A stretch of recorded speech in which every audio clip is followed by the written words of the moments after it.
Hoje é dia do feminismo trans. Hoje é dia das... Como que fala? Alguém está no ar? Boa tarde. Assalamu alaikum. Bom, queridos.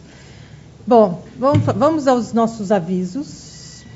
Então, primeiro que vocês certamente devem ter recebido um e-mail dizendo que o curso acabou. O curso não acabou, é porque quando eu mandei a proposta, a pessoa aqui, que é uma pessoa muito inteligente, que não consta feriados na cabeça dela, obviamente, né? Eu não sou uma pessoa que tem feriados, né? Sou uma pessoa que trabalha 24 horas por dia. Então, feriado é uma coisa que não existe na minha agenda. Então, eu não computei os feriados que a gente teve. Então, obviamente, a aula acabaria hoje se não tivesse feriado. Mas como teve feriado, a aula só acaba na semana que vem. O curso só acaba na semana que vem. Então, este e-mail é o e-mail da avaliação. Todo o curso tem uma avaliação. Se vocês gostaram, não gostaram, estão gostando ou não gostando, né? Então, este é o momento. É uma coisa pro forma. Questões mais detalhadas de avaliação, vocês podem mandar para mim, porque é sempre bom saber o que as pessoas acharam, deixaram de achar.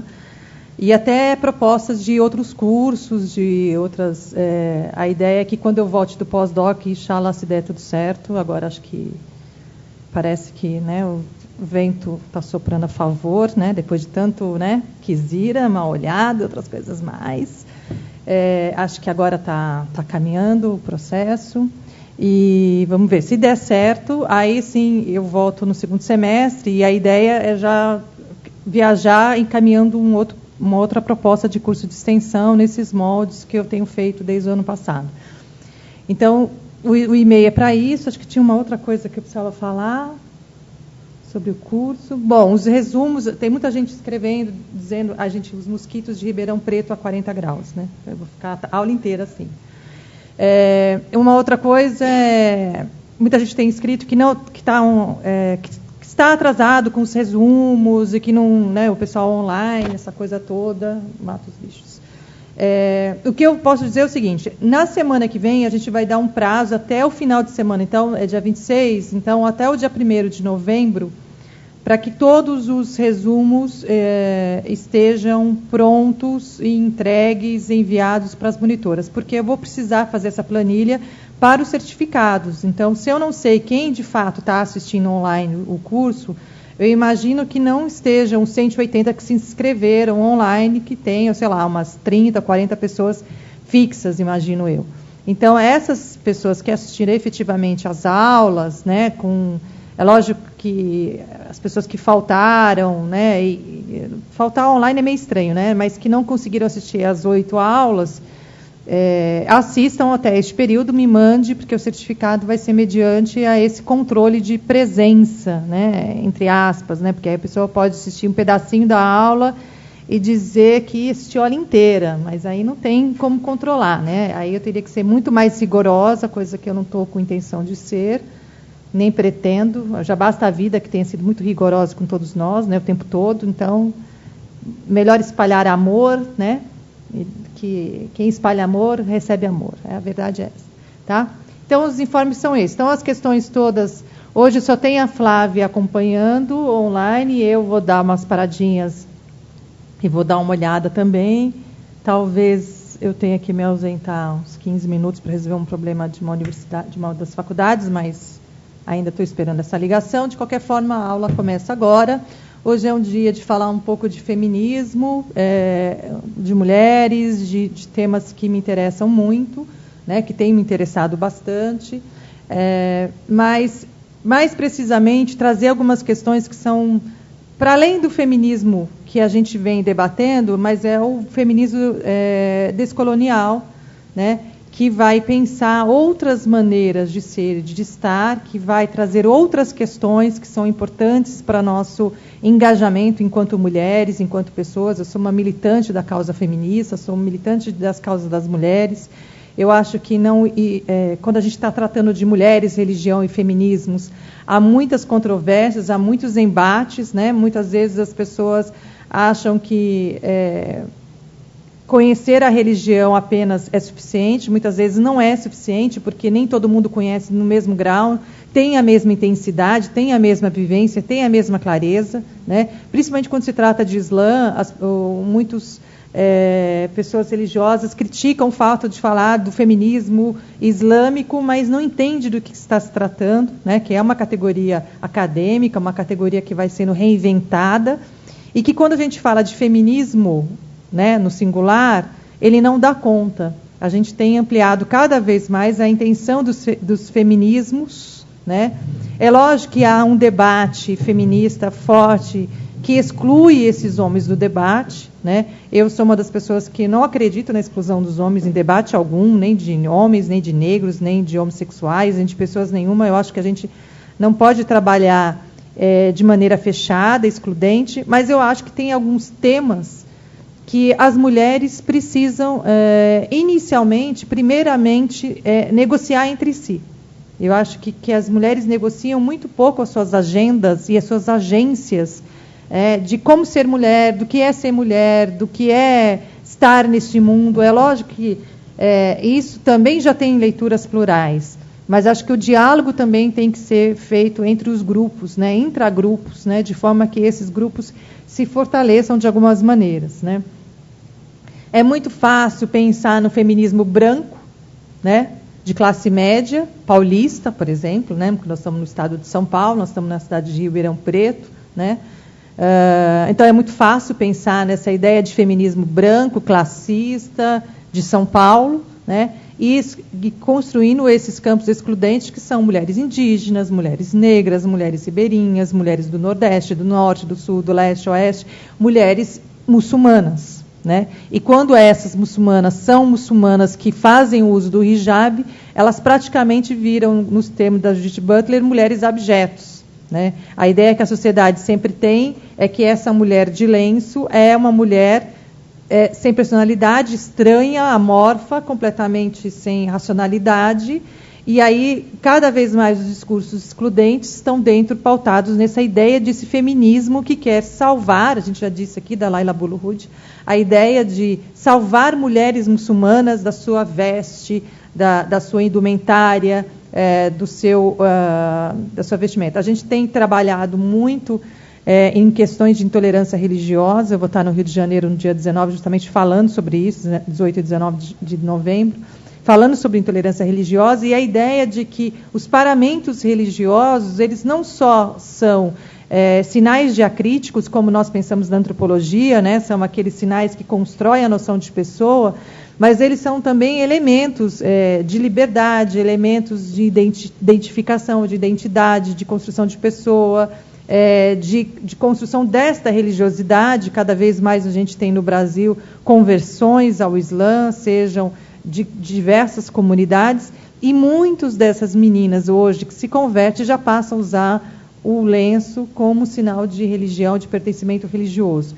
Embora esse crescimento, a gente tem um lado contrário, que é essa ideia desse feminismo que acha que as mulheres têm que estar de minissaia para serem libertas, têm que estar mostrando o corpo para ser liberto. Então, a ideia um pouco da aula de hoje é desconstruir justamente essa ideia de que existe um feminismo, e quando a gente está falando de feminismos, a gente está falando de uma ampliação do sujeito, da subjetividade, da construção dessa pessoa, da construção dos elementos que são constitutivos. Agora, eu precisava saber se o pessoal online está ouvindo ou não, está tudo ok. Será que dá para... Vamos ver se eu consigo... Senão eu começo a falar desembestadamente e o pessoal não está ouvindo nada.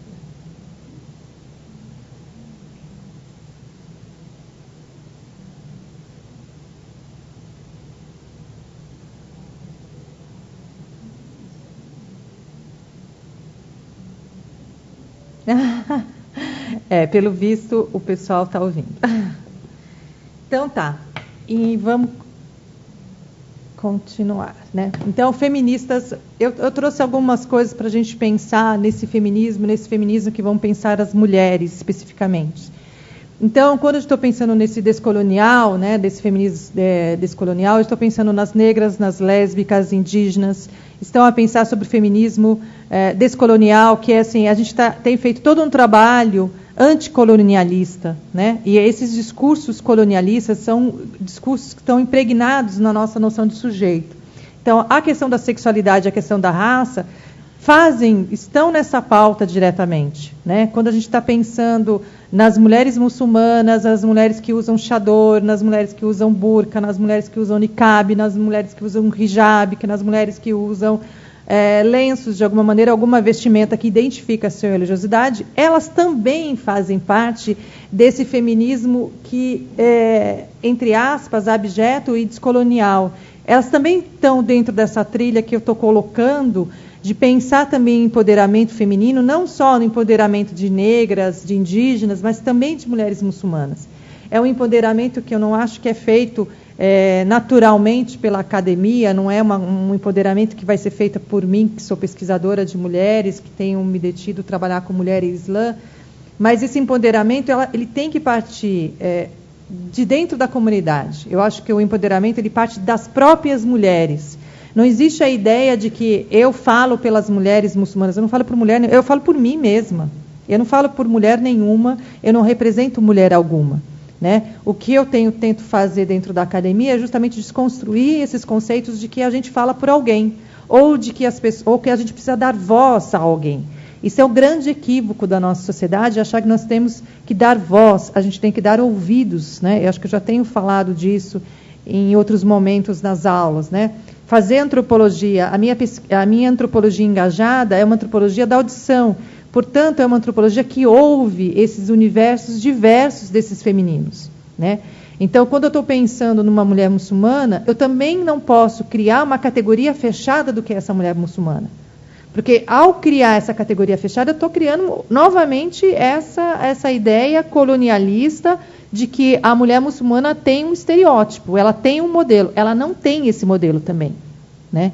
Porque se a gente for falar de uma mulher saudita, de uma mulher do Irã, de uma mulher brasileira, de uma mulher americana, você vai ter que lidar com os contextos culturais. Né? A partir do momento que, mas tem a religião, Francis, tem a religião, mas a gente não pode considerar que a religião vai delinear toda a noção de pessoa desse sujeito. Né? Ela é mais uma esfera. A religião, para a gente usar a categoria do Geertz e das camadas de significado, eu penso a religião como mais uma esfera dessas categorias todas que a gente tem que, de certa forma, ampliar nesse debate antropológico para tentar entender o que pensam essas mulheres, o que gostam essas mulheres, em que contexto elas estão inseridas.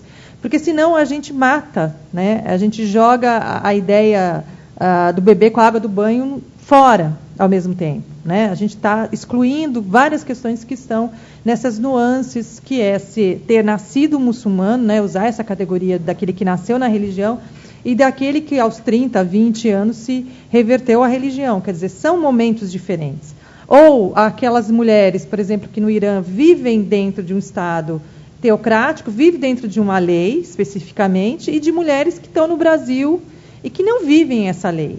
Então, assim, a religião também, de certa forma, ela vai se ressignificando conforme os próprios contextos culturais. E eu não estou dizendo que a religião muda, né? Mas o que vai mudar são as performances, as maneiras como essas mulheres performatizam a sua espiritualidade, insinuam a sua espiritualidade, a sua existência, a sua agência.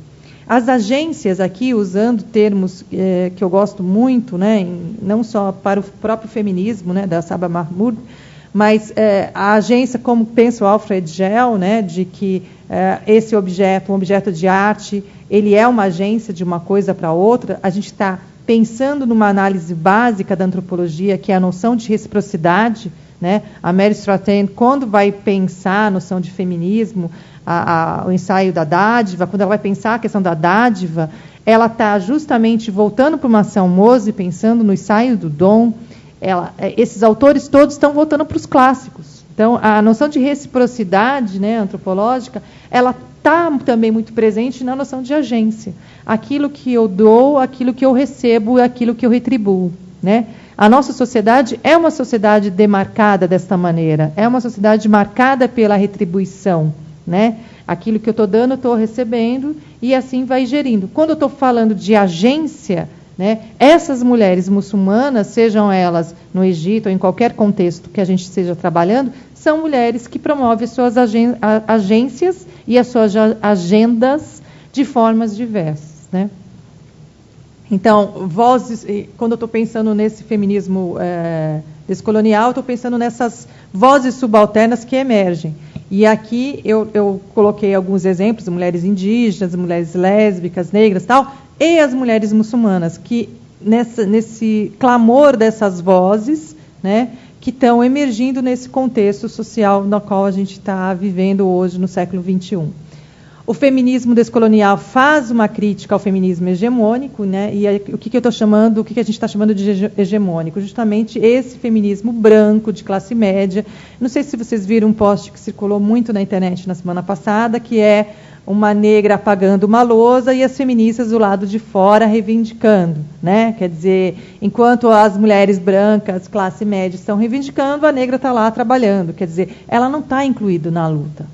E o que a gente quer, quando a gente está discutindo isso, é uma discussão de raça, de classe, né? Não dá para excluir as mulheres, né?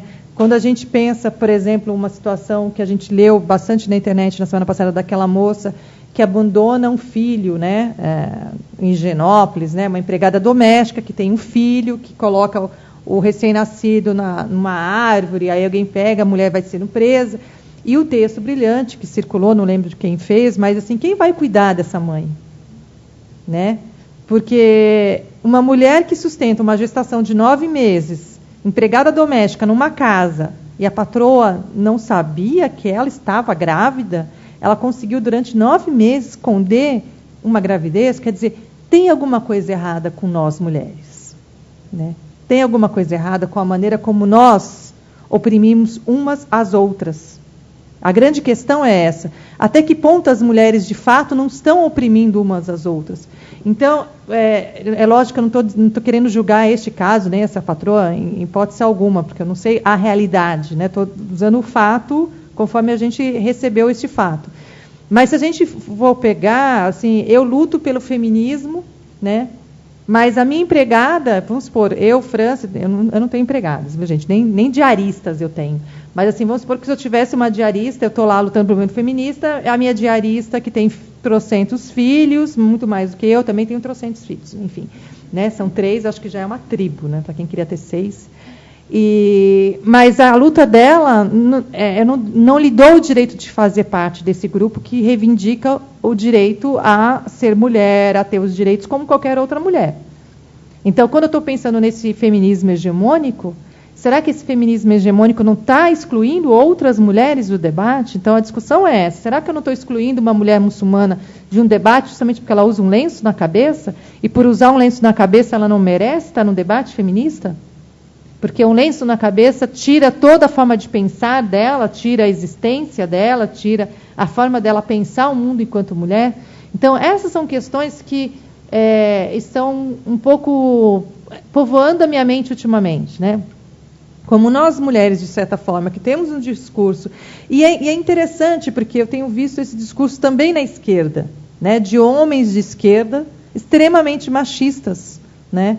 A gente imagina que o fato de ter um pensamento à esquerda, não sei o quê, ou à direita, sei lá, né? Eu estou falando à esquerda de modo geral, continuam tendo posições de macho alfa, né? Aqueles que encantam a todas, né? E que manipulam todas. E são homens que têm uma visibilidade, têm um poder de exercer uma certa sedução em várias pessoas que escrevem bem, que dialogam bem, e estão por aí fazendo a mesma coisa, né? Como várias denúncias que eu recebo constantemente de meninas, em situações de assédio muito forte de algumas pessoas, de alguns homens. Então, quando a gente pensa nessa ideia de feminismo, esse feminismo atrai a quem? As cortadoras de cana? Né? Esse feminismo atrai as mulheres da Síria, né? Como dizia a Gisele, né? que conversando com uma interlocutora dela, a Gisele Fonseca, que é uma professora da UF, que conversando com uma interlocutora dela, dizia assim, olha, esse feminismo de vocês não me interessa, que é aquele feminismo que eu tenho que trabalhar fora, que eu tenho que trabalhar dentro de casa, que eu tenho que cuidar do marido da casa e todo o resto, né? Então, precisa situar essa fala. Do que ela está falando? Do que nós estamos abrindo mão, né? O que é bom para mim é necessariamente boa para outra companheira? É bom, né, para aquela mulher indígena? Faz parte desse discurso, né? Faz parte da nossa pauta enquanto feministas, né? Pensar essa ideia desse feminismo hegemônico, né? São as nossas pautas que nós defendemos, né? Então, eu acho que isso, de certa forma, tem a ver muito com a religião.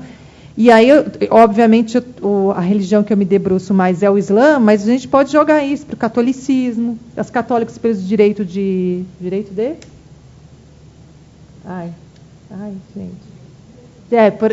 Pelo direito de decidir, né? A Zeca, que tem um trabalho fantástico dentro com as católicas, né? Pelo direito de decidir, quer dizer, a ideia do corpo, de quem é esse corpo, quem é que decide sobre o meu corpo, quem é que decide sobre a minha sexualidade. Então, essas são questões que, embora algumas religiões ainda sejam muito fechadas para o debate, os religiosos vão ter que debater, né? A gente vai ter que trazer esse debate não só dentro da esfera religiosa, mas dentro da esfera pública, da esfera política, porque a gente vai precisar entrar num consenso ou entrar numa possibilidade de diálogo que não afete nem a um nem a outro. Né? Quando a gente fala de aborto no Brasil, a gente está falando de quê? De saúde pública. Está afetando a saúde pública. Não, eu não estou nem dizendo que está afetando as mulheres, porque a gente sabe que está afetando as mulheres. Né? Então, a gente vai lá para o texto do Geertz, novamente, do relativismo, do anti-relativismo. O fato de eu ser a favor do aborto não significa que eu faria um aborto. Né? Então, são coisas muito distintas. Então, o fato de levantar a bandeira a favor, né, do aborto legal, legalizado, e não da criminalização do aborto, não significa que eu, fulana de tal, faria um aborto. Né?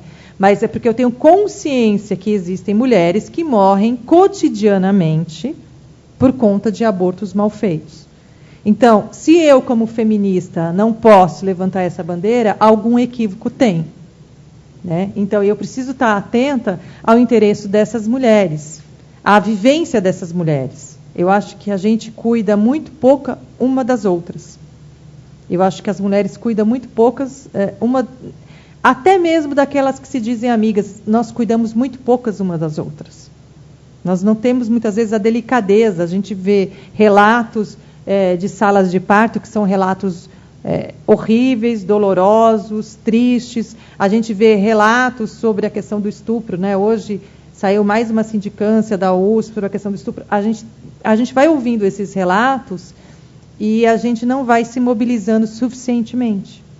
Então, por isso que quando a gente está falando desses feminismos, e aí a religião tem que entrar, é saber qual é a coerência. O que é que a gente espera de uma pessoa religiosa? Coerência. Né? E a coerência é o direito à vida, mas é o direito à vida de quem? Daquela menina que foi estuprada? Também está sendo considerado? Né? Então, isso tudo a gente tem que pensar quando a gente está tratando desse universo feminista e desse universo, basicamente, dos interesses de mulheres brancas de classe média alta. Né? A colonialidade de gênero, a descolonização do gênero. Então, a gente tem, de certa forma, vem traçando essa ideia de que o gênero é totalmente colonizado, a gente tem uma ideia de mulher, a gente tem uma ideia de homem, a gente tem uma ideia de homossexualidade, a gente tem uma ideia de transexualidade, e cada vez mais a gente acaba não tendo a noção do que é o humano. Né? A gente fica muito olhando se é mulher, se não é mulher, se é homem, se não é homem, se é trans, né? E a gente esquece que atrás daquele nome social, seja lá daquela postura, existe um humano. Então, a descolonização é também pensar que existem outros universos para além dos europeus, para além dos colonizados da África, né? E que essas sociedades, elas, de certa forma, elas têm, sim, uma perspectiva muito diversa da perspectiva que nós, hoje, pensamos como a nossa perspectiva. Né? E a gente está lidando com a ideia de etnocentrismo, né? O papel etnocêntrico que a gente vivencia atualmente é de achar que a questão do gênero, né, não deve ser feito na escola. E aí eu pergunto, o debate de gênero não é feito na escola, não é feito em casa, não é feito dentro da religião, não é feito em lugar nenhum. Então não se faz debate de gênero, porque assim, é como se disser, aquilo que os olhos não vê, o coração não sente. É isso, né? Eu não vou enxergar, então não vou sentir, então nada vai acontecer. Então, quando a gente está travando essa ideia desse movimento feminista e esse movimento descolonial, ele vai ter que ouvir, sim, todas essas mulheres. Ele vai ter que ouvir, sim, o que essas mulheres pensam sobre sexualidade. E vocês vão ter que se surpreender, porque o que elas pensam sobre sexualidade, aborto, crianças, filhos, casamento ou não casamento, os homens, lesbianismo, pode ser muito diverso daquilo que nós, classe média branca, né? Eu ainda sou do Nordeste, ainda tenho essa... ainda posso dizer que eu sou maranhense, né? Embora não tenha sotaque, infelizmente. Mas, de outras categorias, a gente vai ter que quebrar esses universos para poder escutar esse clamor diferente, que é o clamor diferente que nós temos, né? Então, a perspectiva de que nós vivenciamos, hoje, sendo universitárias, dentro de uma universidade, a maioria das pessoas, mesmo online, são pessoas da universidade, né? Eu já consegui conversar com várias das pessoas que me adicionaram no Face, que me mandam mensagens, bilhetes, e-mails, mensagens lindíssimas, né?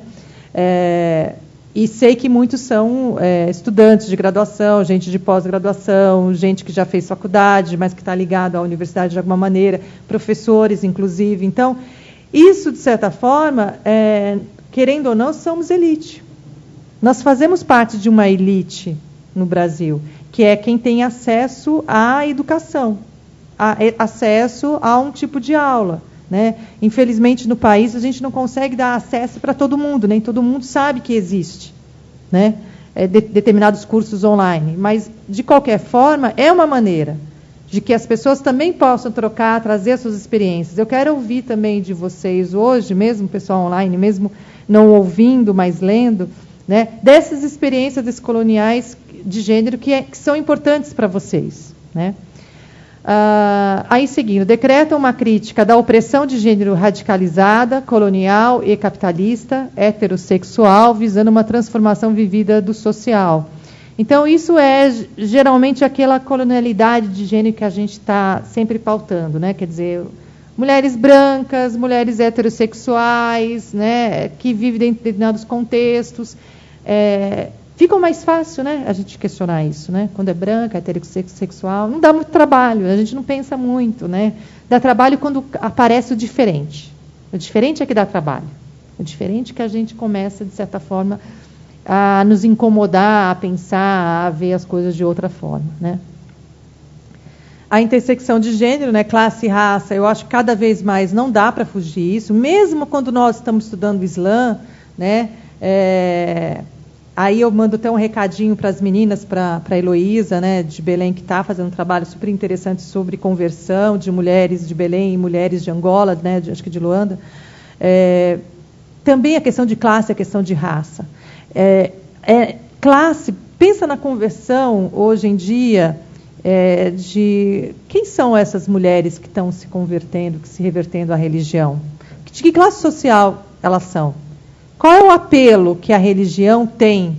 Porque o que eu tenho observando, e ainda é uma observação muito genérica, é que as conversões em países, por exemplo, nos Estados Unidos, na Europa, a conversão está muito mais presente no mundo universitário. No Brasil, eu não estou vendo muito isso, né? Então, isso acaba mapeando a religião de uma outra maneira. Ele traz um mapa da religião, um retrato da religião, vamos dizer, uma pintura da religião diferente, né? Então, quando a gente está pensando nessas conversões, a noção de raça e a noção de classe, né? Se a gente está pensando em Angola, né, Heloísa, a gente está pensando justamente num país colonizado, né?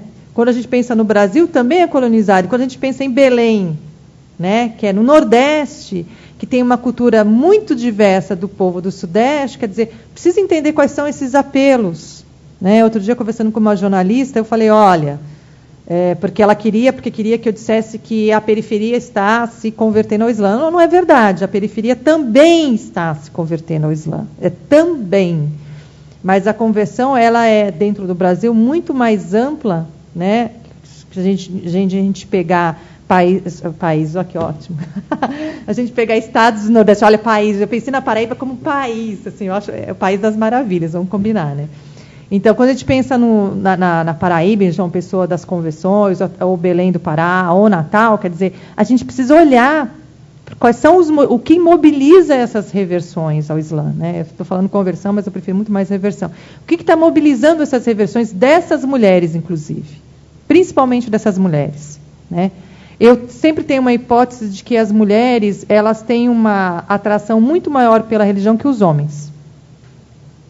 O porquê disso, talvez a gente teria que fazer um estudo antropológico, sociológico, até para tentar entender, né, se não tem a ver com a educação, né, as mães, a ideia de que a maternidade te traz... Hoje eu vi um post da Halima, lá de Juiz de Fora, que falava assim, olha, ame sempre a sua mãe, porque a sua mãe é sempre aquela que quando você sair de casa vai estar rezando por você, para que você volte. Né? E se tratando de alguns filhos, é bom ele ficar bastante tempo fora e demorar um pouquinho para voltar. Né? Mas assim, a mãe está sempre rezando para que o filho volte. Isso também não é uma coisa construída, né, por nós, pela nossa sociedade? Quer dizer, cabe só a mulher rezar pelos filhos? O fato da mulher... o Charles Gerard nem está aqui hoje, né, porque ele vai dizer que é tudo da mulher e tal. Mas, assim, a ideia de que cabe só à mulher a devoção pelo filho, porque a natureza diz que só ela pode ser mãe, então ser mãe está acima de ser pai. Será que dentro das religiões tem esse discurso, e esse discurso cola nas mulheres, de modo geral, fazendo com que as mulheres se revertam mais que os homens? Né? Eu estou aqui jogando a bola, não estou respondendo nada, não estou afirmando nada e não sei de nada.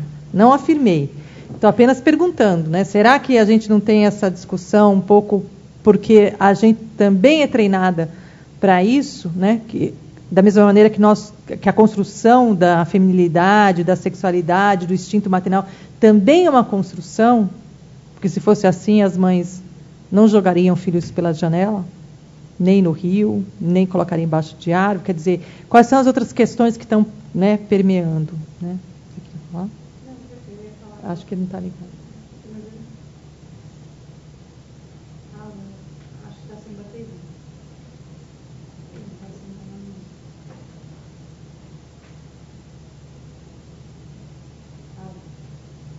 Acho que não. Está tudo igual. Fala aqui, ó.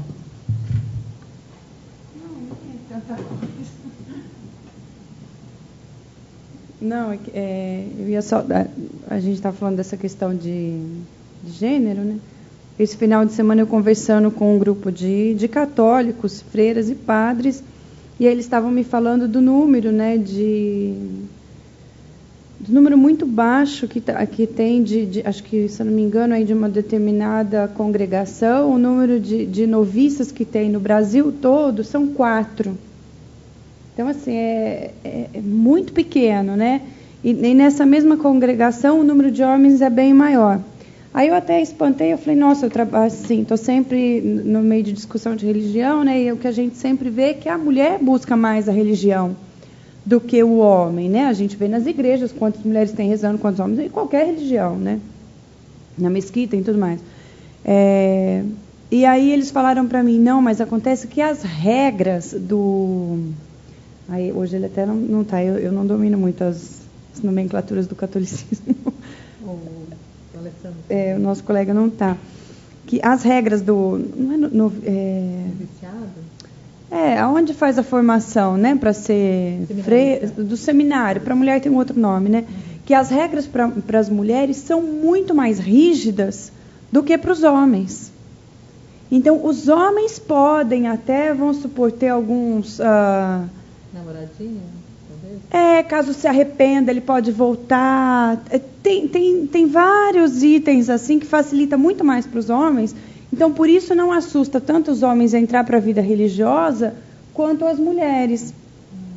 Aí eu falei, nossa, isso eu não sabia, né? Eu achei um fato muito muita desigualdade, assim, né? Até isso, né? Até para ser religioso, a desigualdade ela impera. Mas é interessante isso, né? Que até para ser religiosa a desigualdade impera, né? Quer dizer, a mulher não pode errar, não pode desviar nunca, porque ela não tem perdão.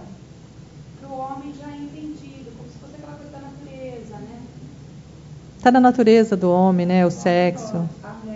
A mulher não faz sexo, ela faz amor, né? Não chegaram a me falar, mas eu quase que eu entendi que era assim, tipo, o homem poderia perder a virgindade, mas a mulher não. Uma vez que ela tivesse perdida, ela não poderia mais ser feita. Eu acho que isso tem a ver com algumas congregações. Eu acho que... eu digo isso porque eu tenho uma amiga... Bom, não estou aqui dizendo que ela não era... eu não estou dizendo aqui que ela não era mais virgem, não, mesmo porque eu nem sei. Mas eu sei que ela resolveu entrar para o convento já depois dos 30 anos. Né? Então... Tem alguns lugares... Eu acho que depende da congregação. Por exemplo, eu não fui aceita. Mas eu tinha 14 anos. Não é porque eu não era mais virgem, gente. É porque eu tinha 14 anos. Não, é verdade. Essa é uma história muito interessante, que tem muito a ver com às vezes as pessoas me perguntam... só fazer um parêntese aqui, né? Assim, tipo, da aula do descolonial. Mas com 14 anos, durante muito tempo, dos 14 aos 17 anos, eu tive um sonho que era muito recorrente. Eu sonhava que eu estava eu estava em colégio de freira, né? Que eu estava com uma coisa na cabeça, que eu achava que era o hábito das freiras com quem eu estudava, né? Eu estava em colégio de freira e muitas delas ainda usavam hábito e tal, não sei o quê. Então, com 14 anos, eu era extremamente católica, né? Daquelas fervorosas, daquelas que iam em todas as missas, os movimentos de juventude. E eu cheguei para a Madre Superiora, olha a minha cara de pau, porque eu já tinha cara de pau na época. Eu falei assim, irmã, eu estou tendo uns sonhos, assim, e contava para ela que tinha uns escritos, né, dentro do castelo que eu estava, que eu achava que era um castelo, que era sempre você de castelo, né, aquela coisa antiga, escritas, com umas escritas que eu não conhecia, e de coberta, que falou assim, olha, eu acho que é um chamado, porque eu estava naquela coisa, né, da vocação, que é o chamado. Eu acho que é um chamado para eu ser freira. A irmã deu risada, né, claro, olhou para minha cara. Eu acho que eu não convenci, irmã. Isso porque eu estava na missa todo domingo, rezava, cantava, mas acho que eu não convenci, nem a freira, né? Aí ela disse, olha, França, eu acho linda. E eu queria ser missionária, obviamente, porque eu estava no Colégio das Missionárias, do Sagrado Coração de Jesus, que era da Madre Cabrini, que é o colégio que eu estudei a vida inteira. E a ideia era viajar pelo mundo todo sendo missionária. Tudo, né? Que eu queria era viajar a vida inteira. Aí resolvi uma parte, né? Viaja a vida toda, né? Aí eu sei que a freira, muito querida, falou, olha, Franci, realmente, esse seu sonho pode ser um chamado. Mas vamos fazer o seguinte, vamos esperar você ter 18 anos, porque aí, se realmente a vocação, né, se estabelecer, eu indico você para o noviciado, né, das irmãs e tal. É lógico, eu fiz 18 anos, não deu, acho que não deu, não seja maldosa. Aí, realmente, a vida me mandou outra. E o engraçado é que eu conto esse sonho. Por que eu estou falando disso? Porque esse sonho não tinha a ver com o catolicismo, tinha a ver com o Islã, na verdade. Né? Porque quando eu entro na Mesquita Brasil a primeira vez, no dia 25 de março de 1998, para assistir a primeira Hutba, né, na sexta-feira, obviamente eu entrei na parte feminina, né, porque as mulheres rezam separado dos homens, coloquei o lenço que foi me dado dentro da mesquita, e quando eu olhei para o lado, assim, na mesquita, comecei a olhar a Mesquita Brasil, eu falei assim, nossa, era o castelo do meu sonho. Quer dizer, eu levei 15 anos, mais ou menos, para que o sonho que eu tive na adolescência aparecesse para mim, que era justamente, aí eu entendi qual que era o chamado. O chamado existe, então os sonhos, eles revelam coisas, né? E era muito interessante, que não tinha nada a ver com o catolicismo, porque a minha resposta naquele momento era dentro do universo que eu compreendia, né? Obviamente, que era o universo católico, eu não tinha a dimensão do que era o Islã, vim ter muito tempo depois. E aí, entrando na Mesquita Brasil a primeira vez, eu tenho um carinho muito grande pela Mesquita Brasil também por isso, é que quando eu olhei do mezanino, eu falei assim, nossa, mas surreal, me emocionei, falei, bom, então é sinal que esse trabalho é isso mesmo, né? Eu acho que tem coisas que aparecem que a gente tem que aprender ali. É só uma parte. Mas eu acho que mesmo se tratando... Eu tenho uma orientanda hoje de doutorado, que é a Maria Nilza, né, que é freira, né, lá no Maranhão, por sinal, uma grande coincidência, que trabalha com padres casados. E aí eu entendi, eu não perguntei para a Nilza ainda, mas, por exemplo, são padres... porque eu não sabia, por exemplo, que o padre, quando ele deixa a batina, assim, quando ele deixa de ser diácono, o Alessandro não vem hoje, né, só que a gente precisa dele, né, ele não deixa de ser padre. E eu não sabia disso, é ela que me ensinou. Porque ser padre é um sacramento. Então, ela está estudando o quê comigo? Padres casados. E quando ela veio a primeira vez, eu ficava arriscando o projeto dela. Que ideia de padre? Padre não pode casar. E a ideia, assim, é que a nomenclatura ela não é retirada. O título de padre não é retirado. Se ele quiser voltar, ele pode. Entendeu? A mulher já não. Então, isso que a Flávia está falando assim. Então, se o padre não der certo no casamento, gente, ele pode voltar a ser padre, porque é um sacramento, não é retirado o sacramento. E a mulher também faz o sacramento? Faz, né? Porque é uma pecadora. A mulher é pecadora. Olha, uma não feminista não falando. Mas é interessante a gente pensar isso. Eu vou perguntar para a Nilza se, no caso das mulheres, efetivamente, o que acontece. Por exemplo, se deixa de ser freira, né? Deixa de ser irmã. Né? Então, são coisas que a gente acaba tendo que tentar entender um pouco da religião. A gente olha muito para o Islã, mas é interessante olhar para os outros modelos, como é que acontece nas outras religiões. Né? Quando eu estou falando de Babalorixá e Yalorixá, ontem eu estava falando para as minhas alunas, ontem eu estava super cansada à tarde, e eu liguei na TV Brasil, estava passando uma coisa sobre sexo e religião. E aí eu achei que era uma brisa, aquilo tudo. Aí eu mandei um WhatsApp para o grupo de orientando. Gente, olha, está passando um programa assim. Aí eu cochilei, obviamente, no sofá. Quando eu acordei, era o Sheik Jihad falando, gente, não era uma brisa, o Sheik estava falando. Espera, mas eu já tinha dormido, já tinha perdido metade do programa. Mas eu achei interessante uma parte de uma Yalorixá, né, numa mãe de santo, que ela falava, olha, no candomblé não existe... não usar a palavra dela. Assista um programa, tem o link do programa, mas não existe uma regra sobre a questão da sexualidade, ou algo que se proíba dentro da sexualidade. Mas aí ela construiu, paralelamente, um discurso moral, que eu achei muito interessante, porque ela dizia, olha, mas isso não quer dizer que uma pessoa que seja casada formalmente ou informalmente, possa ter outros casos. Possam ter outras amantes, outros amantes, ou que o adultério seja aceito. Né? Então, primeiro ela veio com o discurso, olha, no candomblé a gente não tem, mas aí ela construiu... O candomblé não tem pela própria figura do Exu, né? Ele era pontuado na... Mas, quando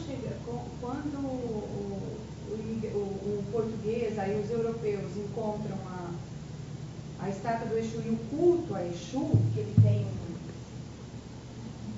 Dá para ver um outro microfone?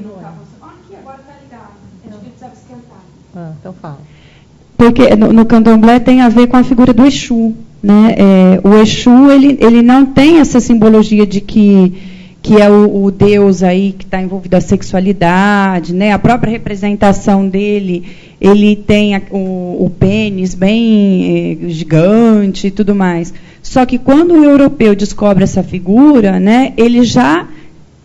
associa ele ao diabo, que já vem a ideia, já está ligado ao moralismo, né? Então, essa questão da sexualidade e tudo mais, já acaba, porque para o candomblé mesmo não havia, não tinha problema nenhum, né? O problema começa a aparecer quando o europeu que leva aí, né, a ideia cristã aí, e coloca a moral nisso, que o sexo é pecado, só para procriação e tudo mais. Então, acho que ela traz um pouco da ideia original do candomblé e acaba depois, como boa brasileira, né, misturando, criando. Mas ela podia ter usado a ideia do Exu, porque eu acho que ele explica bastante a questão. Eu vejo por aí. Né? Que poderia explicar melhor um pouco essa noção da sexualidade, né? Então, só para vocês terem uma ideia, né, que quando a gente pensa em sexualidade, feminismos e religiões, né, a gente vai ter amplos debates e amplos discursos sobre isso. Né? Acho que eu já falei aquela, né? Então, sobre a colonialidade, né, a gente vai ter hoje, infelizmente, cada vez mais a ideia de feminicídio, tráfico de mulheres pobres, turismo sexual. Então, a gente vai ter o femicídio agora. A gente tem uma lei de proteção, né, feita pelo governo federal, que tem feito todo... E eu até vou falar aqui um elogio à Secretaria de Mulheres do governo federal, que eu acho que é uma das coisas mais maravilhosas, é ter uma professora da Unifesp na frente, né, da Secretaria das Mulheres. Eu acho que é um dos trabalhos que jamais deve ser esquecido, porque assim a gente está tratando de temas que são muito importantes na sociedade, que é o cuidar dessa mulher. E cuidar dessa mulher de maneira ampla. Eu acho que é um dos grandes trabalhos que a gente vê acontecer. E o femicídio hoje também é um dos grandes debates, né? A gente tem visto matérias de mulheres que desaparecem no México, mulheres que desaparecem em várias sociedades da América Latina. Quer dizer, a gente perdeu o controle de onde estão essas meninas, de onde estão essas mulheres, né? No que elas estão envolvidas, o que tipo de agência, né, de agenciamento, né, foi feito para recrutamento dessas mulheres. A gente tem o tráfico de mulheres, a gente teve até novela sobre isso, né, de pessoas, mas principalmente esse agenciamento de mulheres pobres, né, a questão do turismo sexual. A gente vê em situações, não só em São Paulo, mas no Nordeste, onde tem um turismo muito acirrado, você vê meninas muito jovens, né, servindo, né, na prostituição, né, a Ana pode falar muito disso, né, especialista nisso.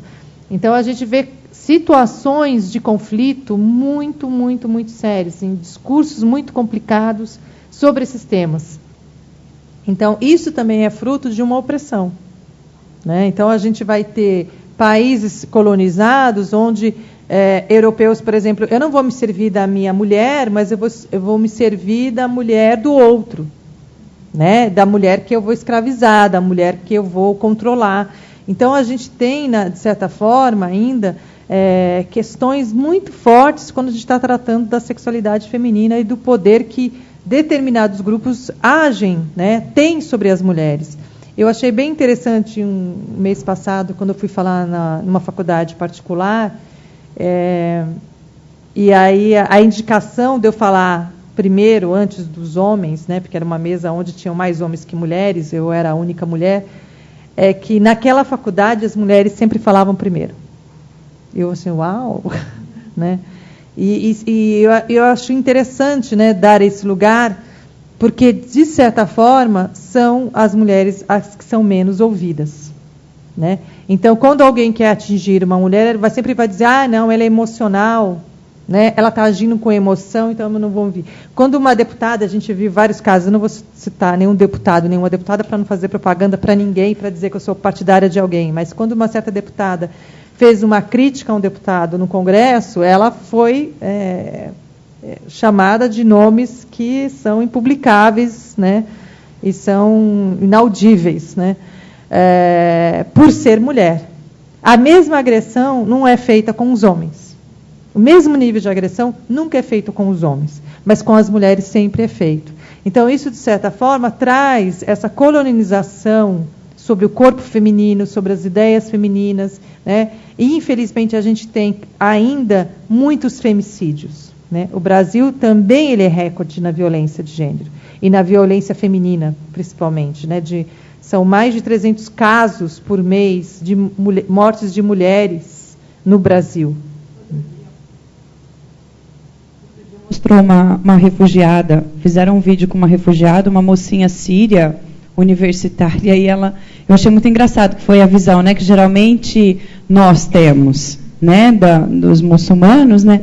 Ela falou na entrevista, ela falou assim, nossa, eu estou muito assustada com a violência feminina que tem no Brasil. Aí eu comecei a rir, eu falei, por quê, né, é o que o brasileiro sabe.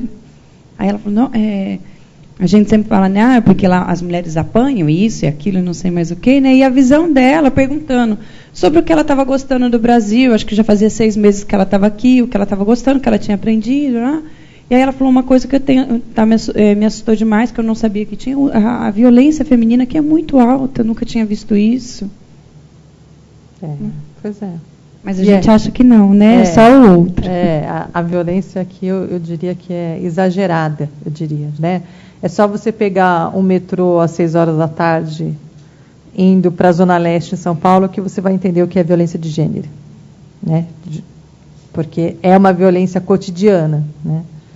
E não me venham colocar vagões só para as mulheres, porque não é aí que a gente vai resolver o caso. A gente tem que começar a educar os homens, né?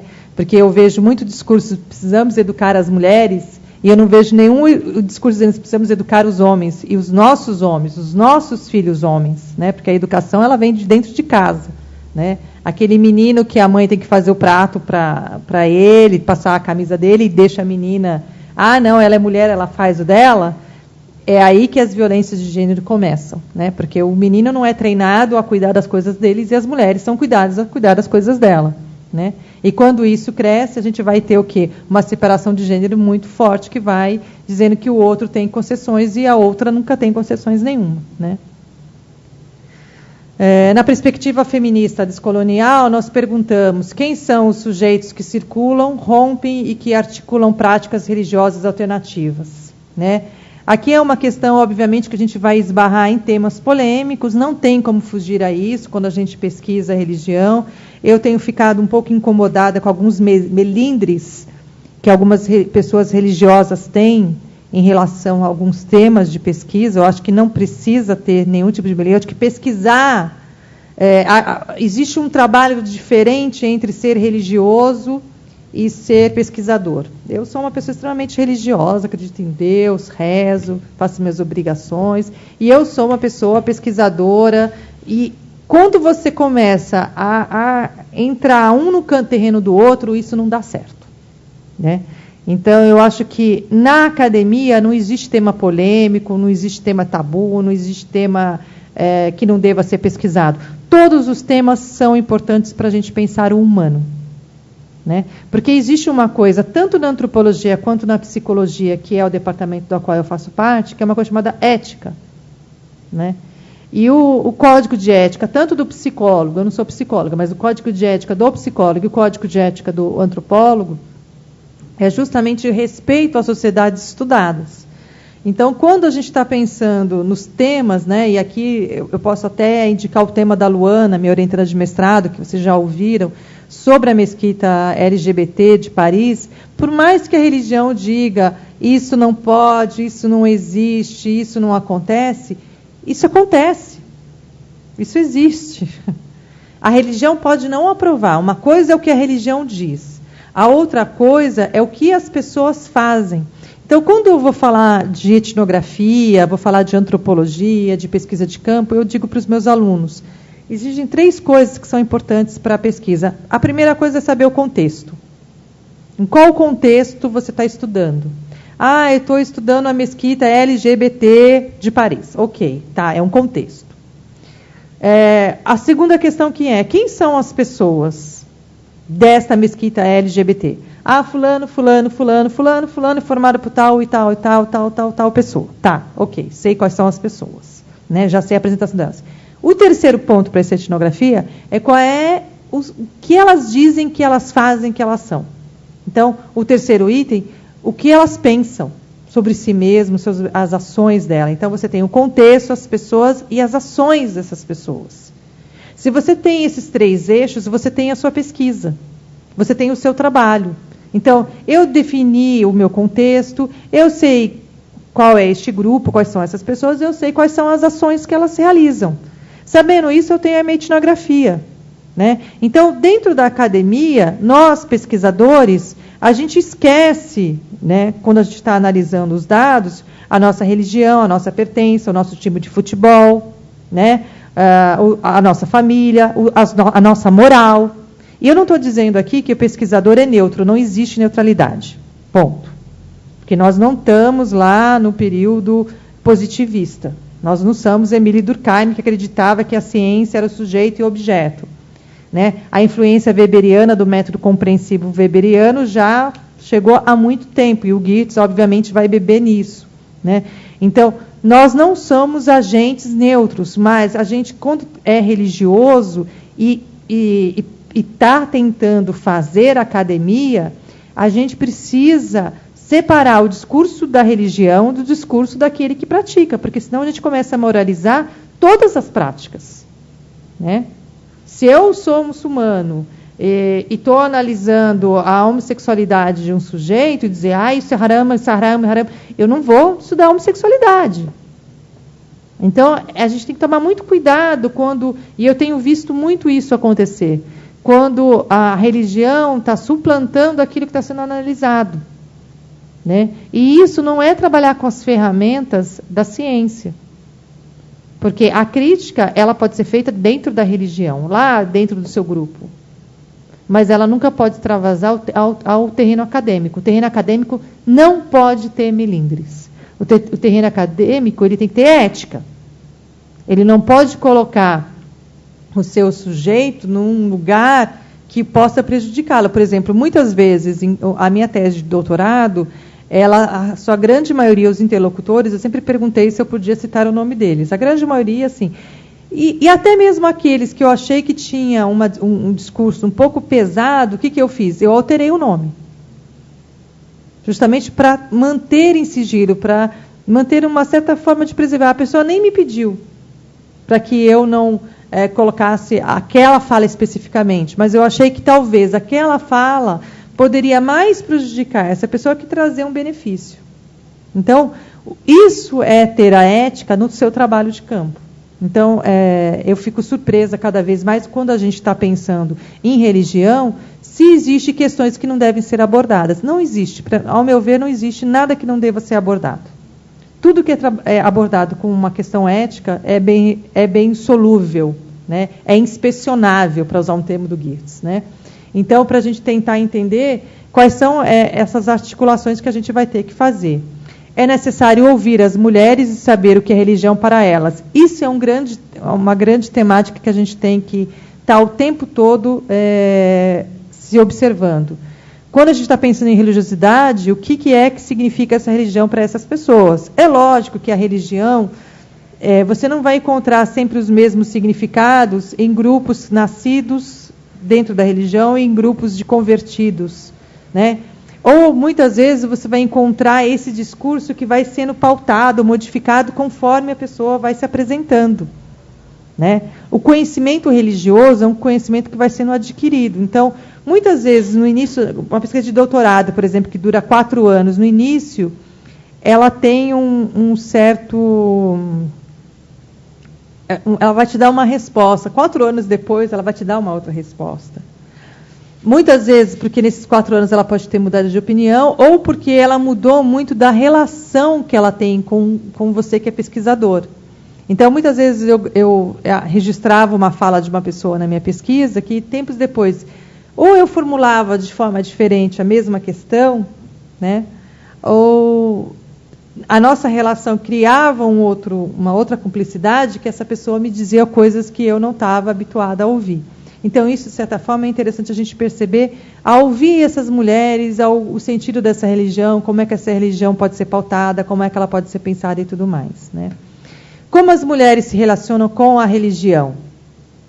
Que tipo de relação é estabelecido? A religião envolve todos os mundos, o mundo da casa, do corpo, do trabalho, da família. Quando a gente está falando disso, a gente está falando não só das mulheres negras, mas dessas mulheres que não são pensadas pelos feminismos clássicos, né? Que são as brancas de classe média alta, né? Então, é tentar entender que mundos são esses, que corpos são esses, né? E aí eu estou pensando no corpo de uma maneira bem ampliada, desde o corpo da questão da higiene, do corpo na relação à sexualidade, o corpo da mãe, o corpo que amamenta, o corpo que pare, né, que tem os seus desejos, né, o tipo de trabalho que realizam, né, voltando à ideia de classe, à ideia de raça, sempre pautado quando a gente está pensando sobre mulheres e esses grupos especificamente. Então, tudo isso tem que estar em pauta quando a gente está olhando para esses universos femininos e como esses universos são, de certa forma, pautados, né? Tem questões aí, Flávia? Né? Não sei se alguém tem alguma questão, meninas, meninos. Microfone.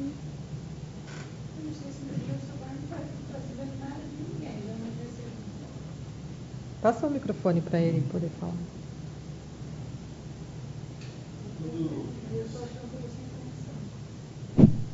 Quando você fala desse feminismo que atribui às mulheres o cuidar da casa, o cuidar do marido, isso merece ser chamado de feminismo? Isso não é mais um machismo disciplinador?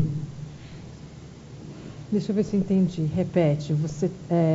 Cuidado. Você numa fala anterior, se referiu a um feminismo que coloca a mulher como alguém que vai cuidar do marido, cuidar da casa, que é educada para isso. Não, isso não é um feminismo. Isso é um tipo de construção de mulheres, né? Sim, mas a ideia de que o feminismo vai libertar essas mulheres dessas funções domésticas. Isso, mas digamos que digamos que atribui essas funções, né? Uhum. Mas quando as próprias mulheres fazem isso, seja elas educam as filhas dessa maneira, dizem para as filhas, para as netas que essa é a maneira, isso não seria também uma própria corrente? Como você disse que as mulheres não cuidam umas das outras, não se apoiam. Isso também não é mesmo que extremamente equivocada, é uma corrente? Com certeza. Eu acho que também é uma corrente. Acho que o que a gente tem que tentar ver cada vez mais é o que querem essas mulheres. Eu acho que há uma dificuldade muito grande que a gente tem de entender que as mulheres querem coisas diferentes. Então, eu vejo da seguinte maneira. Uma coisa sou eu, que trabalho, tenho a minha casa para cuidar, os meus filhos, embora já crescidos, mas continuo cuidando, porque mãe cuida ad eterno, né, dos filhos, e da casa, e da universidade, dos alunos, dos orientandos, dos cursos, das pessoas, de modo geral. A cuidadora eterna, né, por opção. E uma outra coisa, quando eu sou obrigada apenas a ser a dona de casa. Então, eu acho que a gente tem que, quando eu penso nessa compartilhar das mulheres, eu olhar para a Camila e dizer, Camila, o que você quer? E eu acho que muitas vezes nós esquecemos disso, né? O que você quer? Porque eu acho que muitas vezes o meu modelo de mulher é um melhor modelo. A Camila vai me dizer, não, eu não quero o seu modelo, eu quero o meu. Eu quero ser a dona de casa, eu quero cuidar do meu marido, eu quero cuidar dos meus filhos, e eu não quero nada do que você quer. Então, a partir disso, é que a gente tem que desconstruir esses feminismos que acham que estão salvando mulheres de situações de opressão. A opressão, ela está justamente em nós, querendo que elas queiram a mesma coisa que nós, né? Há questões polêmicas, por exemplo, da infibulação, né, do clítoris, né, de que a gente tem que salvar o tempo todo essas mulheres. Acho que sim, acho que toda violação do corpo, ela tem que ser cuidada. Porque se eu estou violando um corpo de alguém, isso é muito sério. Mas até no limite ético meu, eu tenho que perguntar para ela o que ela quer. É difícil isso. E o perguntar não significa... eu discordo completamente de práticas tribais, porque para mim são práticas tribais. Meninas que passam por circuncisões drásticas, mutilações do seu próprio corpo, isso é drástico, né? E não sendo opcional, né, de escolha, é mais drástico ainda, né? Então, tem certas situações que a gente tem que tomar muito cuidado, e aí a coisa do anti-relativismo, tentar pautar qual é a lógica dessa cultura, porque está assim, por exemplo, na Nigéria, felizmente, depois de muito tempo, agora é crime. Uma pessoa que fizer uma mutilação genital numa menina vai responder por inquérito criminal, felizmente. Mas isso não é um caso só da Nigéria, é um caso de vários países da África, né? E a gente precisa entender por que essas coisas, essas mutilações acontecem, né? A gente precisa entender por que certas situações... Se a gente olhar para o Brasil, que não é um país das maravilhas, ao contrário, os grandes assédios sexuais, como é que te fala, abusos sexuais, acontecem dentro de famílias praticados por pais ou parentes. Então, você imagina, é um pai abusando de uma filha. É um tio, é um primo, é um parente próximo. A grande maioria dos casos não é um ser externo, ele é interno. O perigo está dentro de casa e não fora de casa. Então, quando a gente está olhando para a questão das mutilações das mulheres na África, a gente também tem que... O exercício que eu faço sempre, vamos olhar também para as nossas casas. A situação feminina, né, ela é muito mais tensa, né, em vários âmbitos contextuais, que extrapola o campo religioso, o campo social, o campo de classe, o campo de raça, infelizmente. Então, um feminismo que olha só por um grupo apenas, para mim é um feminismo falho e colonial, bastante colonialista, né? Diga. Para complementar, entendo a sua pergunta, porque os discursos estão aí e os embates vão sempre acontecer. Às vezes, quando uma mãe educa dando à filha a possibilidade dela ser isso ou aquilo, e a filha escolhe ser aquilo, por exemplo, ser dona de casa, isso vai contra um certo discurso, entre aspas, feminista, né? Mas um exemplo disso que eu pensei foi na questão do parto. O discurso hoje é o parto humanizado. O parto humanizado tem que ser o parto normal. E isso entra na questão da agenda, inclusive, de ser mulher, né? Só que a gente sabe o que está por detrás disso. Existe uma questão econômica também por detrás. Mas parto humanizado talvez seja o parto que a mulher escolha. A mulher é capaz de escolher se ela quer cesárea ou parto natural, ou em que condições o parto natural possa acontecer. Então, é esse empoderamento.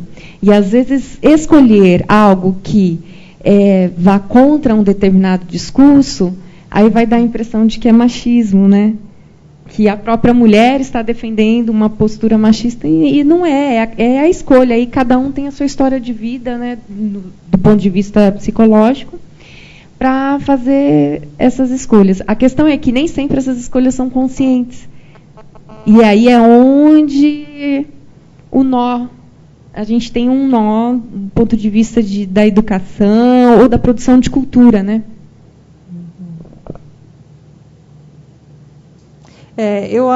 Eu tenho uma posição em relação à questão do parto humanizado, que eu acho que é uma excelente questão, e eu acho que, como a gente está falando de mulheres, a gente tem a obrigação de justamente tocar nisso. Eu sou uma militante do parto humanizado há 20 anos, embora não tenha conseguido fazer por um erro médico, pelo erro da anestesista, por sinal, né? E depois até conto um episódio que eu li o ano passado, semana passada, que eu achei que eu vim entender o meu primeiro parto na semana passada. Não o meu primeiro parto, mas a reação do meu primeiro filho, e aí talvez isso sirva um pouco para entendimento de algumas mães. Mas eu acho que, assim, essa coisa do que as pessoas não têm consciência, né, Ana? Eu fico pensando assim, hoje a gente tem a gente tem muita informação. Muita, assim, né? Eu tive meu primeiro filho há 24 anos atrás. O Gabriel vai fazer 24 anos. Então, há 24 anos atrás, eu já era uma menina muito bem informada, porque tive filho muito cedo, com 22 anos. Então, já tinha muita formação sobre partos, né? Ia fazer um parto Le Boyer, porque no hospital que eu ia fazer não tinha como fazer parto de cócoras, porque não tinha cadeira especial e não sei o quê. Então, já tinha muita informação, já era uma menina que lia muito sobre partos indígenas. Mas hoje, o que eu vejo ainda é uma manipulação médica e paciente muito forte. É diferente de você ter uma gestação de risco, né, de uma mulher que tem uma pressão alta, que tem um problema na placenta, de que teve uma gestação cheia de cuidados, de uma pessoa que teve uma gestação normal. E aí, na hora do parto, obviamente, aquele médico com pressa, ele vai optar por uma cesárea, porque primeiro porque ele ganha mais, né? Isso, quem não sabe, fique sabendo, ganha bem mais o parto de uma cesariana, porque é uma cirurgia, você toma uma anestesia muito mais forte, você tem um corte na barriga muito maior, você tem todo um procedimento cirúrgico, né? Então, isso, de certa forma, acaba trazendo para uma discussão muito séria que embora as pessoas dizem, eu não sou menos mãe porque fiz parto cesárea. Não, eu também não sou menos mãe porque fiz 3 cesáreas. E as minhas 3 cesáreas foram justificáveis. Não foram 3 cesáreas que eu fiz cesáreas porque eu quisesse. Né? Eu fiz por uma contingência, né? Que já não me cabia. Nas 3 situações, por sinal. E na última já não dava mais, porque na segunda acabou tendo uma intercorrência que não tinha como discutir, era uma intercorrência plausível, né? E a primeira, então, era uma coisa... Ontem eu estava até brincando com o Gabriel sobre isso, que é meu filho que vai fazer 24 anos, contando para ele, eu não sei se vocês viram uma matéria de um casal que tem uma filha de 3 meses, que eles abriram o apartamento deles, né, a casa deles, Venha Dançar com Olivia. Não sei se vocês viram essa matéria. Eu achei essa matéria extremamente sensível. O que é a ideia? A Olivia tem 3 meses e ela só dorme quando ela é embalada. Ela só dorme no contato, no colo e embalando. Ela não dorme em lugar nenhum, ela chora o tempo todo, né? Ela precisa do contato, ou quando ela está embaixo do chuveiro, que ela consegue se acalmar. E aí eu fui lembrar, e isso tem a ver, né, pela questão médica, a falta de oxigenação que ela teve na hora do parto. Né? Ela teve uma complicação na hora do parto, que isso trouxe, de certa forma, o que eu posso estar enganado, mas algo muito semelhante que o Gabriel viveu durante muito tempo, praticamente durante um ano, que eu achava que era a minha inexperiência, e lendo essa matéria eu falei assim, ai meu Deus, eu vivi quase isso e ninguém me contou que isso podia existir. Porque, na verdade, qual foi a situação do meu parto? Eu tive os 10 dedos de dilatação numa sala de parto Le Boyer, tudo escuro, a música tocando, e o Gabriel não saía. Simplesmente não saía. Aí a anestesista pôs mais anestesia, eu não sentia as contrações, ele não saía, o fórceps não funcionava, não funcionou. Ele estava saindo, não saindo, empurraram ele, fizeram uma manobra de empurrar, fazer uma cesárea num lugar onde não poderia ser feita uma cesárea. E o Gabriel, durante muito tempo, só dormia embalando. Você colocava no berço e ele acordava. Ele chorava. Ele passou assim, então ele levou a exaustão. Na época eu emagreci 20 quilos, pesei 52 quilos. Porque eu não comia, não tomava banho, porque era o tempo todo com ele no colo, porque é quando ele dormia. Só dormia no colo, porque se colocasse separado do corpo, ele chorava e era muito tempo chorando. Tinha que embalar, e muito tempo embalar, sacudir. Pra você ter uma ideia, o Gabriel tinha que cantar todo o repertório axé de todas as músicas, porque ele tinha que dançar e pular. Então, quando eu li aquela matéria, eu comecei a chorar, assim, gente, olha só, porque assim, chega uma hora que não adiantava mais cantar o Nana Neném, o corpo dele precisava de uma vibração maior. E aí, lembrando que ele tinha um ronco que era devido ao parto, né, era justamente porque, de certa forma, deve ter faltado oxigenação, né, que aí, obviamente, não teve nenhuma sequela mais que isso, mas que eu sentia que existia alguma coisa que segurava aquele bebê que... Com 22 anos você não tem essa dimensão, né? Então todo mundo dizia, é porque você é inexperiente, Mas era uma criança que podia estar assim, um sono profundo no colo, colocava no berço, acordava. Era uma coisa e que só melhorou a partir de 1 ano e 2 meses. Para algumas mães que estão desesperadas aí, saber que isso tudo passa, até a uva passa, imagina um filho. O filho também passa, né? Então, para entender um pouco dessa questão do corpo, né, e das relações que nos obrigam a amar o bebê, né, obrigam a mulher a amar o filho, a amar a gestação. Tem gente que odeia a gestação, detesta estar grávida, né, e assim, não é porque eu amo amamentar que o outro vai amamentar, mas é lógico que a amamentação também é um outro tema polêmico, e não adianta dizer que o leite secou. Hoje tem técnicas para voltar a ter leite, tem 1001 técnicas de parto normal, parto natural, 1001 doulas. O que a gente não tinha há 20 anos atrás, hoje é só procurar, dar um Google que você acha várias. Eu tenho uma amiga que teve um parto cesariano, uma amiga muçulmana, e ela brigou muito, foi atrás de todas as informações. Teve um parto natural maravilhoso, amamenta a filha que tem 2 anos. Ela disse, tudo é uma questão de informação. E eu acredito também, né, que a gente vai colocando... Posso só... Eu entendo que a Ana colocou da questão da humanização, tanto da cesárea quanto do... Voltando para a questão um pouco da mulher, o que eu penso um pouco é assim, como você já colocou também, a sociedade é cruel com a mulher e a mulher também é cruel com as outras mulheres, né? Então é bem aquela visão, eu falo maniqueísta, ou isso ou aquilo. Então uma hora ou é só cesárea, aí começa a se falar no parto humanizado, então todo mundo tem que ter filho dessa forma, e existem casos que não dá para ser, casos que têm problemas físicos, quanto problemas psicológicos também, que não adianta você colocar aquela mulher para fazer parto normal, que aquilo lá não vai dar. Então, eu acho assim, são situações e situações que a gente não pode viver, né? Ou isso ou aquilo. E a questão de escolha mesmo, que eu acho que precisa ter, é informação, é ter conhecimento. E a pessoa optar ali pelo que ela pretende fazer, que ela possa ter escolha, né? E não tanto uma moda de um lado quanto moda de outro. E é lógico que sempre tem questões financeiras atrás de uma coisa ou de outra, e aí muitas vezes a gente acaba sendo marionete.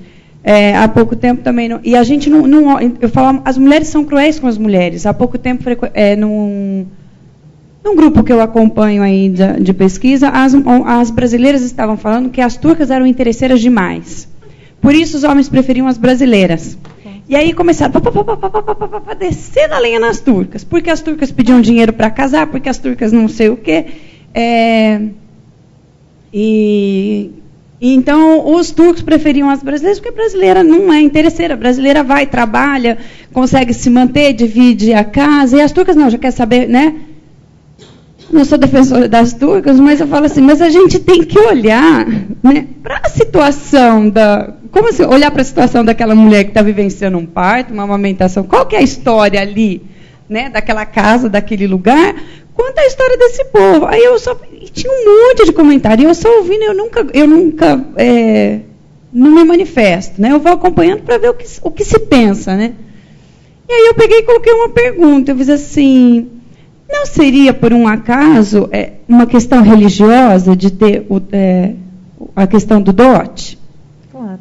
E como é o mercado de trabalho na Turquia para as mulheres?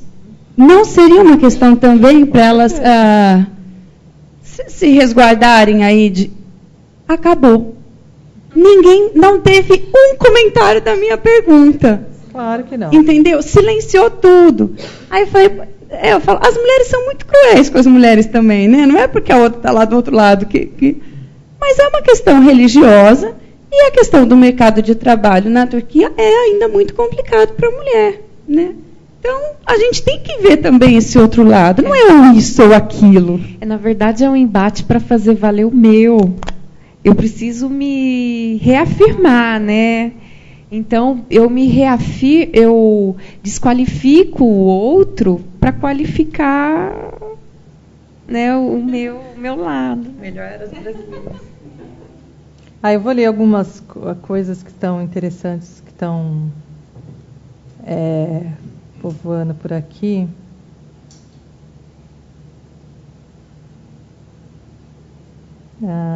Sobre as ofensas, quando um xingamento é feito para o homem, costuma ter a ver com a sexualidade, chamar de viado, por exemplo. E mulher chama de sapatão, né? No caso de mutilações, por exemplo, o Carlos está dizendo, deve haver cortejamento de direitos fundamentais que colide direito ao respeito à cultura versus direito à integridade física. E, neste caso, este se sobrepõe àquele para que preservamos o bem-estar do indivíduo acima de quaisquer outros. Contudo, acho que o direito, muitas vezes, erra ao não ouvir a pessoa tutelada, também acho.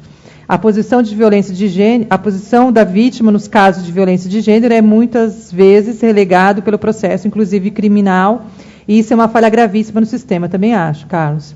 A Luísa está dizendo, esse final de semana me estressei muito com meu marido, coitado, porque ia receber visita e ele não me ajudou a arrumar a casa. Então, coitado nada. Me expressei até no Face e ainda dei o caminho da rua para ele. Ele sempre ajuda, desde sempre me ajudou, mas quando se nega, eu rodo a baiana. Isso mesmo, também rodo. Eu rodo a baiana, a paraibana, a maranhense, rodo tudo de uma vez só. Pois aqui a responsabilidade de arrumar a casa e educar as meninas sempre foi dele também. E daí vem a questão, se eu quero receber bem a visita, porque a responsabilidade deve ser minha se a casa é nossa. Muito bem, Luísa, apoiadíssima. Aí o Omar vai dizer, bem, eu vejo que a questão do parto humanizado ou a cesariana passa não só pela questão da escolha da mulher e da questão da saúde, mas o discurso do Estado, neste caso, eu vejo até como uma forma de economia pela administração do hospital também. Aí a Luísa volta. Eu me achava horrorosa grávida, nem fotos tem. Aí eu me achava linda, gorda, obesa, com 30 quilos a mais, achava linda. Eu pensava em quando aquele tormento acabaria. Não que eu não estivesse feliz em estar grávida, mas eu odiava aquele transtorno, passar mal, aquela barriga enorme, aquele cansaço que não passava, dizia que eu não era normal. Perguntava onde eu estava a minha felicidade, e eu ficava com mais um mau humor ainda. Aí a Paula disse, professora, minha mãe disse que não consegue parar de ouvir a aula, tanto que não conseguiu levantar para fazer... Paula, só você, coitada da Ada, você fica entregando a sua mãe. Então tá, voltamos aqui. Eu tinha que ler as posições das pessoas online, porque eu acho que é saber o que as pessoas estão pensando do lado de lá. Fala, querida.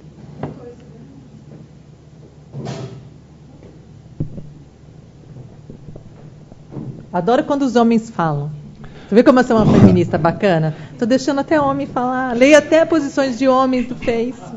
Num dado momento, não sei se eu entendi direito, você falou que é um feminismo de mulher branca e classe média. Pelo menos esse é um dos feminismos. É o feminismo hegemônico, tradicional. Tá. Classe média, mulher branca, tipo eu, assim, né? Para jogar a categoria para mim. Agora, está na agenda desse feminismo a opressão à mulher negra, que é vista dentro de uma escala social como o último dos últimos dos últimos. Abaixo dela não tem nada. Então, a questão da mulher negra e pobre, como é vista dentro dessa questão do feminismo tradicional, o feminismo o outro que você defende? Então, na verdade, o grande questionamento que eu estou trazendo para essa aula de hoje é somente esse, que não há. Por isso que a gente tem pautado esse feminismo descolonial, que é tirar dessa colonização da mulher branca, da mulher de classe média, que tem conhecimento, por exemplo. Eu tenho conhecimento do parto humanizado, a Flávia tem conhecimento do parto humanizado, nós aqui somos de uma classe social privilegiada, que estamos na universidade, temos acesso à educação e tudo mais. Agora, a minha preocupação é aquela moça que teve que deixar o filho embaixo de uma árvore. O feminismo está pensando nela? Então, essa é a questão. Por isso que a gente está trazendo uma outra categoria, que é o feminismo descolonial. Porque já que a gente não está fazendo lutas para alguns e para outros não, segregando, né? O discurso que a Flávia acabou de dizer, a gente pode querer o parto humanizado, mas a outra não quer o parto humanizado, quer dizer, está no inconsciente, está no consciente, está na falta de informação. Tá, mas a gente precisa ouvir o que a outra quer. E tem uma coisa pior ainda em relação à questão do parto humanizado, de matérias que eu já vi, por exemplo, na hora de parto, em alguns hospitais públicos, mulheres negras, as enfermeiras diziam, na hora que estava bom, você não estava doendo. E eu já vi queixas também de mulheres negras de não receberem anestesia na hora do parto, com a alegação de que as negras são mais resistentes. Então, imagine a violência em cima da violência. Então, há uma violência. E a Karen escreveu para mim aqui em box, né, quando eu falei do metrô às 6 horas da tarde, para a Zona Leste, né, a linha vermelha, que era uma violência de gênero, a Karen que pega esse metrô, ela diz, de fato uma violência de gênero. A gente vivencia isso. Então, imagine quando se é negro, quando se é negra, quando se é mulher negra, favelada, e aí todos os estereótipos juntos. Né? Porque para ela não tem anestesia. Né? Para ela não tem a escolha do parto cesariano. Né? Então, para ela, a escolha é deixar lá, tendo as contrações, sentir a dor ao máximo, porque é negra, ela fez, estava no bom. As crianças negras não morrem porque não tem a opção da cesariana, que largam para ter o parto normal. Aí no branco só tem cesariana e não se incentiva o parto. Então eu falei tudo... ou isso ou aquilo. E a gente, e por isso que... na verdade, acho que entra a clivagem econômica também. Por isso que eu estou chamando a atenção aqui nessa aula. Não dá para falar de mulheres, não dá para falar do feminismo descolonial sem falar da questão de raça, sem falar da questão de classe. Porque são as duas linhas, são as duas esferas que vão tangenciar a questão das mulheres hoje em dia. Porque senão a gente vai continuar excluindo essas mulheres do debate. A gente vai continuar excluindo essas mulheres. E aí eu incluo as mulheres muçulmanas. Porque quando a gente olha para uma mulher de lenço, ai, coitada, ela não pensa, nossa, coitada, o marido dela deve bater nela, nossa, coitada, ela não deve saber o que é orgasmo.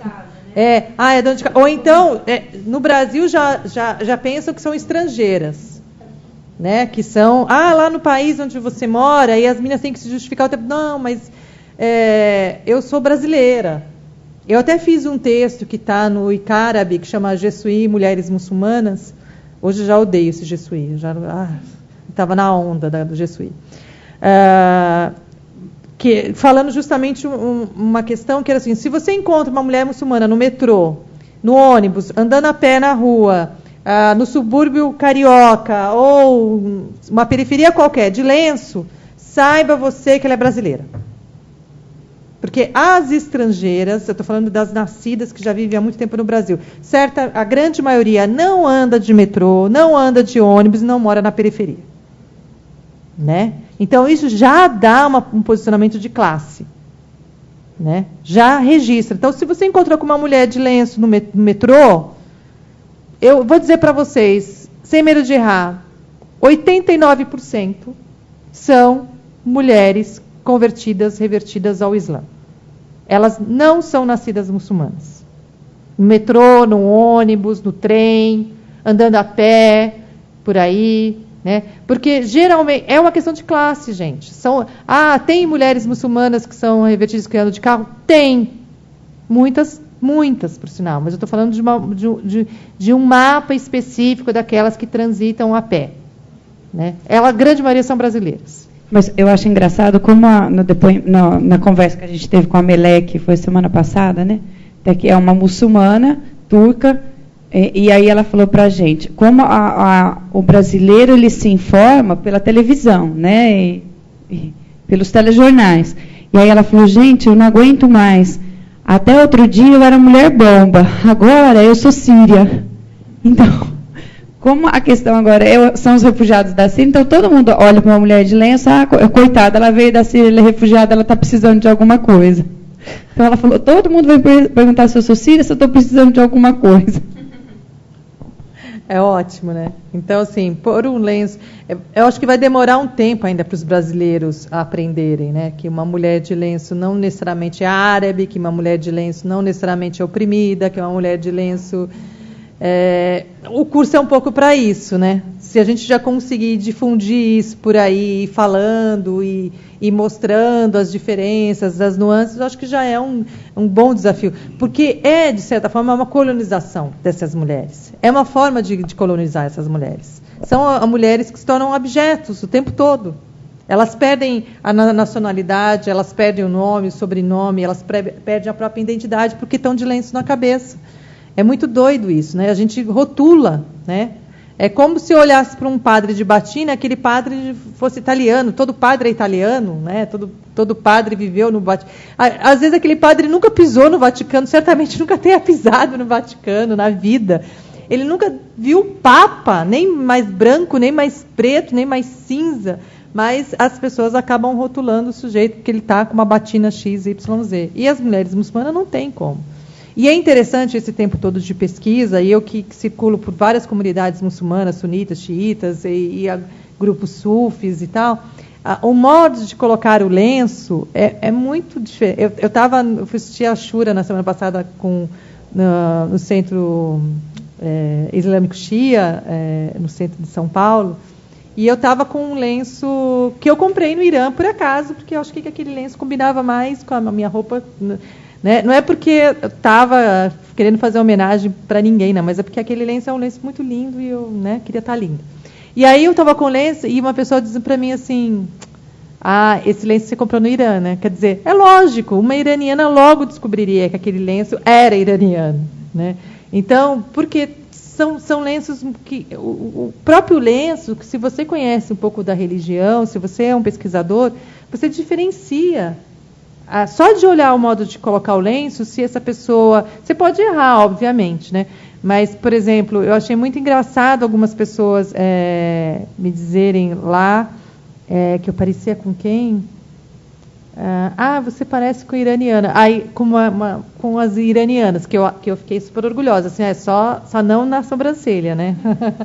Precisava ter a sobrancelha iraniana, que é a parte mais linda das iranianas, mas eu nunca fiz a sobrancelha e nem pretendo fazer. Então, vou continuar tendo mais cara de libanesa que de iraniana. Mas por conta do lenço, da maneira de colocar o lenço. Então, tudo isso, de certa forma, compõe essas mulheres. Então, se as pessoas estudassem um pouquinho mais, elas poderiam encontrar essas mulheres por aí, e elas, por exemplo, o modo que as turcas colocam o lenço, e o próprio estilo de roupa turca que elas acabam vestindo, é muito diferente das iranianas, que é muito diferente das libanesas, das brasileiras, né?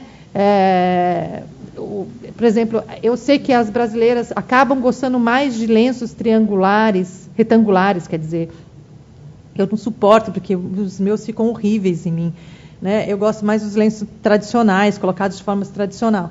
Então, assim, é muito fácil identificar, né? Um pouquinho de estudo, um pouquinho de compreensão, você já detectaria, essa daqui é uma iraniana, ou, na verdade, não iraniana, mas xiita, porque o modo de você colocar o lenço acaba identificando, aquela é sunita, aquela é turca, aquela é saudita, porque tem especificidades no uso do lenço, né, que acaba identificando, né, o grupo a qual se pertence, né?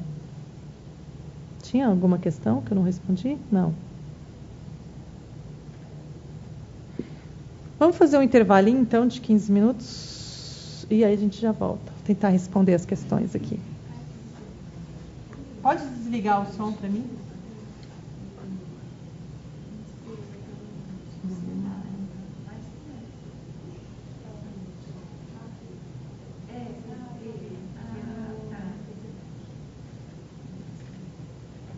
Legal.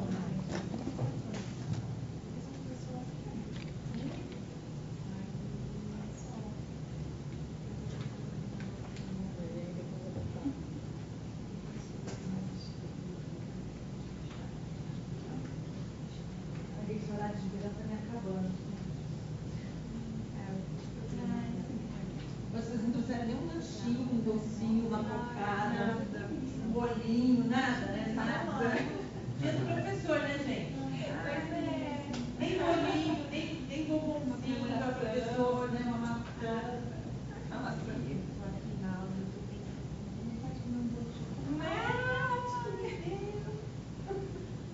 Ai, tá muito frio, estraguei. Gosto.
Teve irmão de vários casamentos, né? Então, você imagina, muitos casamentos, tem muitos filhos, muitas vezes foi. Isso pode ser um problema. Isso sempre é.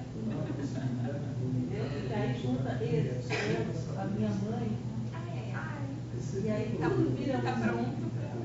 Então eu estava pronta para ter assim, uma festa de casamento daquela.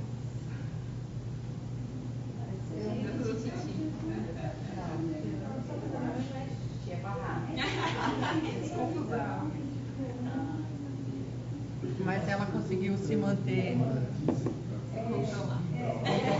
como uma pessoa civilizada. Mas olha, deve ser uma prima de